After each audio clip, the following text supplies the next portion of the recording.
Welcome to Fanfare, where we take an insider's look into the world of Broadway, one show at a time. Today we celebrate the 50th anniversary of the iconic Fiddler on the Roof, winner of 9 Tony Awards, including Best Musical.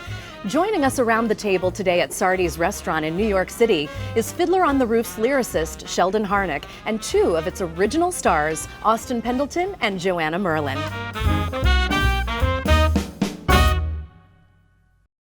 I'm so excited to dig into celebrating Fiddler on the Roof, one of the most beloved shows of all time, and something that you, of course, each created so indelibly in the canon of musical theater. And Sheldon, I guess I have to start with you, because there's a lot of legend and lore about the creative process that went into the show. And I'm the only one left. And you are, you are. And I'm so glad that we have you here to... Me too.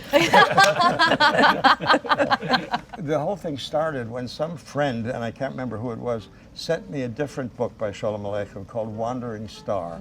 A big fat book about a Yiddish theatrical troupe roaming around Eastern Europe. I loved it, and I gave it to Jerry Bach, and he loved it. And we thought, who would be the right person if this is a musical? And we thought Joe Stein for the book. So we sent it to Joe. Joe read it, and he said, it's too big. He said, the reason that this is such a great book is that all of these characters are drawn so beautifully, but there's about 40 of them. Yeah. You know, and if we just narrow it down to a few, there'll be nothing left. Right. But Joe suggested, since we love the writing, let's see what else we can find by Sholem Aleichem. So we began to read other things, and when we found Tevye's Daughters, there was no question. We thought this material is so rich, so richly human. It's beautiful, it has humor. This would be a musical. Then also famously, I know the audition process that Jerome Robbins believed in was arduous, to say the least. And Austin, hadn't you worked with Jerry on a play 2 before? shows before he did Fiddler. Oh, 2 shows. The previous show I did was 2 shows before Fiddler for Jerry. In between was his production of Mother Courage, which I worked on. But the earlier one I was in was Oh Dad, Poor Dad, Mama's Hung You in the Closet, and I'm Feeling So Sad by Arthur Copping.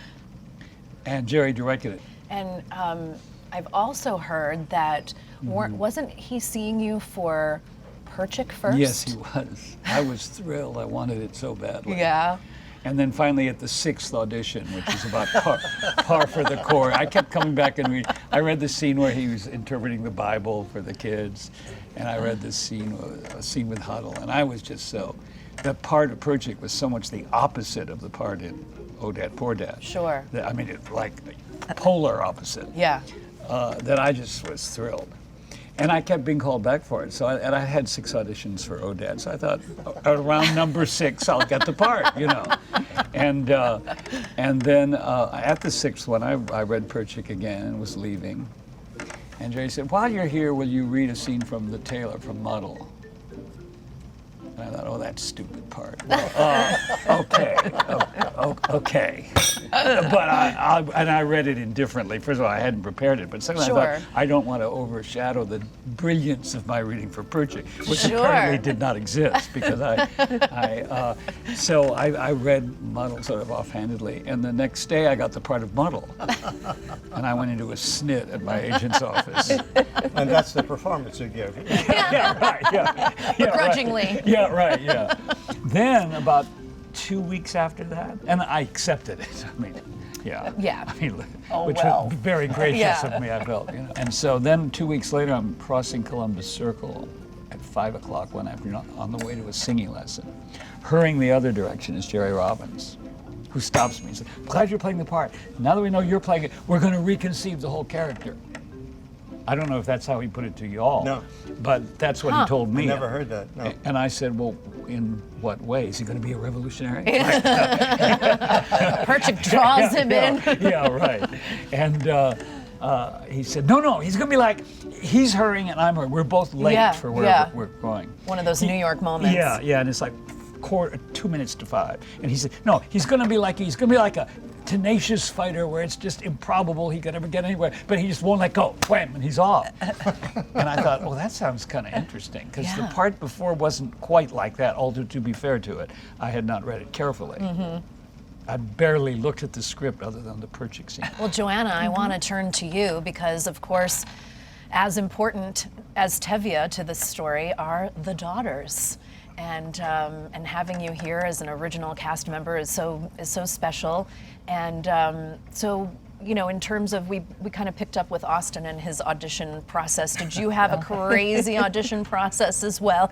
I did. I topped Austin. I had 8 auditions. 8? Yeah, right. I always envied that.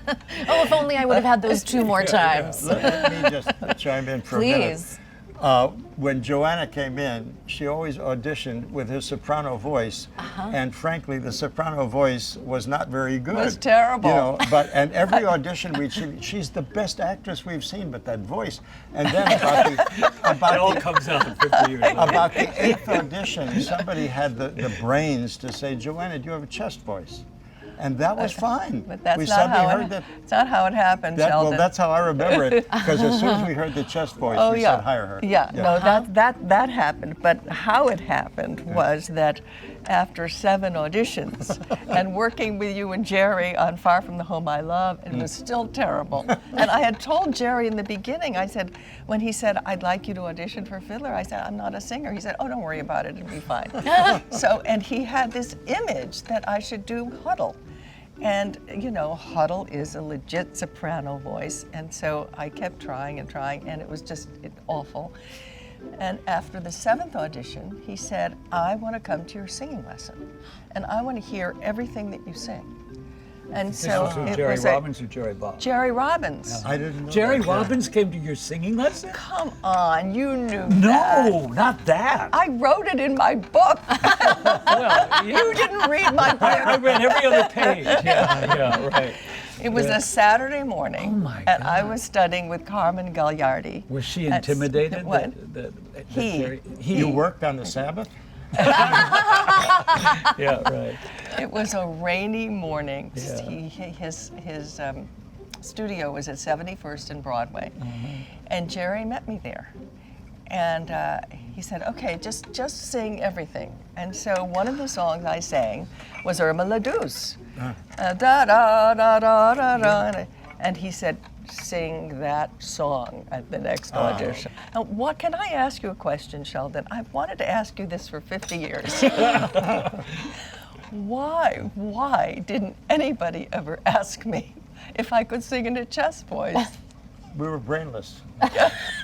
We didn't think of that. I think it was Yeah. Jerry's idée fixe that he wanted me to do Huddle. There could be. And- Could be. Well, I you kn- would be astonishing, Huddle. I mean, in dramatic terms.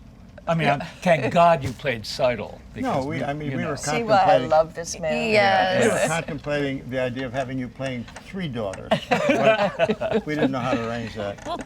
I've actually heard Hal Prince say that tradition was a huge turning point for the show in questioning what is this about. Hal says it was me, but it wasn't. We don't know who it was who said when the question was asked, you know what this show is about? It's about the changing of a way of life. It's about the changing of their traditions. And Robin's eyes literally lit up. He said, that is what it's about. Now I know how to begin the show and how to end the show.